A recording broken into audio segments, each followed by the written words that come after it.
ಕಾಡಿಗೆ ನಾವು ಹೊಸಬ್ರೋ ಅಥವಾ ಕಾಡು ನಮಗೆ ಹೊಸದೋ ಗೊತ್ತಿಲ್ಲ, ನಮಗೆ ಗೊತ್ತಿಲ್ಲದೆ ಇರುವಂಥ ಒಂದು ಸಂತೋಷ ಸಿಗುತ್ತೆ. ಯಾಕಂದ್ರೆ ಪ್ರಕೃತಿ ಬಂದು ಈಗಿಂದಲ್ಲ, ಲಕ್ಷಾಂತರ ವರ್ಷದಿಂದ ಇದ್ದಿರೋದು. ಸೊ ಅದನ್ನ ಗೌರವಿಸೋದು ನಾವು ತುಂಬಾ ಮುಖ್ಯ ಅಂತ ನನಗೆ ಅನ್ಸುತ್ತೆ.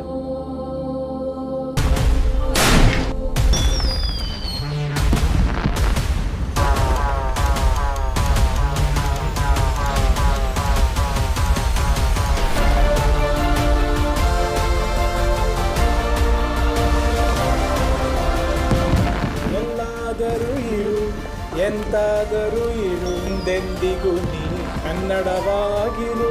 ಕನ್ನಡವೇ ಸತ್ಯ, ಕನ್ನಡವೇ ನಿತ್ಯ.